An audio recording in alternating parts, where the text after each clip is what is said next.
Assalamualaikum warahmatullahi wabarakatuh.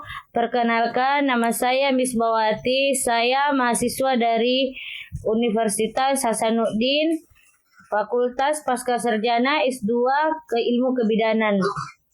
Kali ini saya akan membawakan materi tentang metode dalam keluarga berencana atau KB. Apa itu keluarga berencana? Keluarga berencana adalah pengaturan jumlah anak sesuai kehendak dan menentukan sendiri kapan terjadinya kehamilan. Ada beberapa metode pencegahan atau penjarangan kehamilan dan beberapa alat kontrasepsi yang tepat. Metode keluarga berencana atau KB. Yang pertama itu metode perintang, di mana ini metode perintang menghalangi sperma dari pertemuan dengan sel telur atau merintangi pembuahan. Yang kedua, metode hormonal, di mana metode ini mencegah inding telur mengeluarkan sel-sel telur dan mempersulit pembuahan dan menjaga agar dinding-dinding rahim tidak menyokong terjadinya kehamilan yang tidak dikehendaki. Terus yang ketiga, alat-alat yang dimasukkan ke dalam rahim atau IUD. Itu juga mencegah pembuahan sel telur oleh sperma. Terus yang keempat, metode alamiah, di mana metode alamiah ini yaitu menghindari hubungan seks pada masa subur wanita. Yang kelima, metode permanen. Metode permanen ini biasanya menjadikan suami atau istri tidak bisa lagi memiliki anak untuk selamanya, yaitu lewat suatu operasi atau biasa disebut sterilisasi. Terus, manfaat keluarga berencana. Yang pertama itu meningkatkan kesehatan ibu dan anak.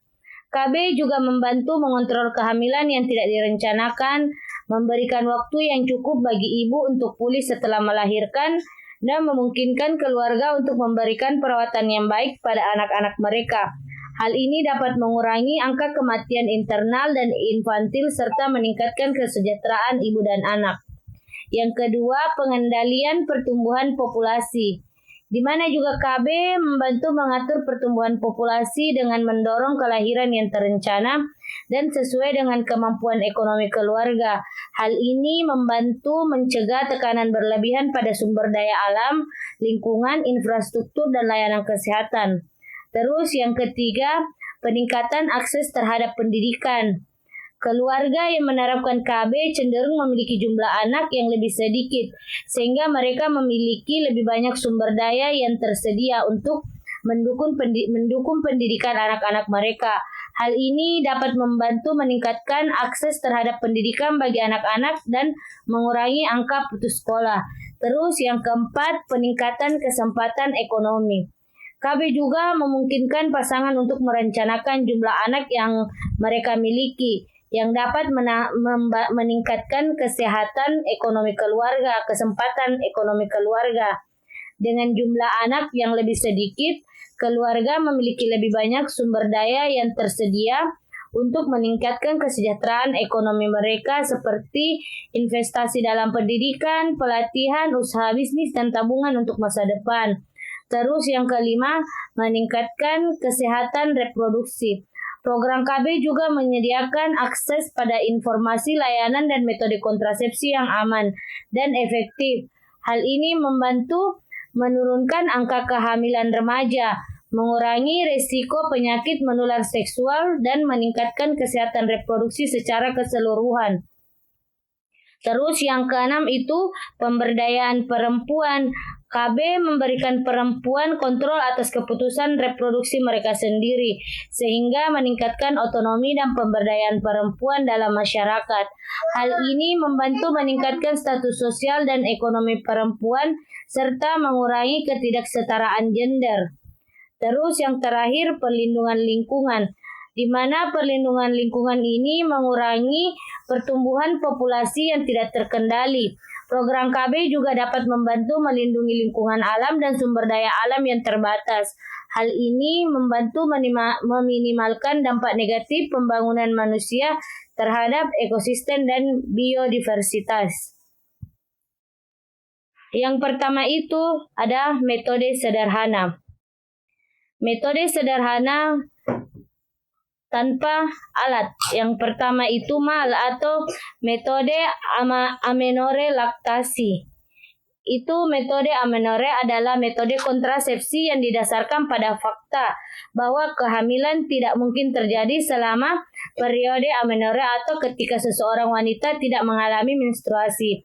Ini biasanya terjadi selama masa menyusui secara eksklusif atau amenorrhea laktasi atau setelah menopause. Namun metode ini tidak dapat diandalkan karena ovulasi kadang-kadang terjadi tanpa menstruasi, terutama pada wanita yang menyusui. Yang kedua, coitus interruptus atau senggama terputus. Senggama terputus juga dikenal sebagai metode withdrawal, melibatkan menarik penis dari vagina sebelum ejakulasi untuk mencegah sperma masuk ke dalam rahim. Metode ini tidak sepenuhnya efektif karena sperma mungkin masuk ke dalam lendir praejakulasi dan sulit untuk mengontrol ejakulasi dengan tepat. Yang ketiga, metode kalender, di mana metode kalender atau metode siklus bulan, metode melibatkan pemantauan siklus menstruasi untuk menentukan hari-hari yang paling subur atau ovulasi dan kemungkinan terjadinya kehamilan. Pasangan kemudian menghindari hubungan seksual selama periode subur ini untuk mencegah kehamilan. Metode ini memerlukan pemahaman yang baik tentang siklus menstruasi dan konsisten dalam memantau siklus bulanan. Namun metode ini tidak cocok untuk wanita yang siklus menstruasinya tidak teratur dan memiliki tingkat kegagalan yang lebih tinggi dibanding dengan metode kontrasepsi modern. Terus yang keempat, metode pengamatan lendir. Metode ini melibatkan pemantauan perubahan dalam lendir serviks wanita selama siklus menstruasi. Perubahan lendir serviks dapat memberikan petunjuk tentang periode subur dan tidak subur dalam siklus. Metode ini memerlukan pemahaman yang baik tentang tubuh dan konsistensi dalam pemantauan. Menggunakan alat. Yang pertama itu menggunakan kondom. Kondom itu adalah alat kontrasepsi yang terbuat dari lateks atau poliuretan atau bahan lain yang elastis dan tipis. Kondom biasanya digunakan pada penis pria untuk bertujuan menangkap air mani dan mencegah masuk ke dalam vagina selama berhubungan seksual. Kondom juga merupakan alat yang efektif dalam mencegah penularan penyakit menular seksual seperti PMS, HIV, atau AIDS. Terus kondom juga tersedia dalam berbagai bentuk, ukuran, dan varian termasuk kondom laki-laki dan kondom perempuan. Terus yang kedua, diafragma. Diafragma adalah cincin karet elastis yang dilapisi dengan kain tipis dan fleksibel yang ditempatkan di dalam vagina untuk menutupi leher rahim. Tujuan utama diafragma mencegah sperma mencapai leher rahim sehingga mencegah pembuahan sel telur. Untuk meningkatkan efektivitasnya, biasanya diafragma digunakan bersamaan dengan spermisida, yaitu zat kimia yang membunuh dan menonaktifkan sperma.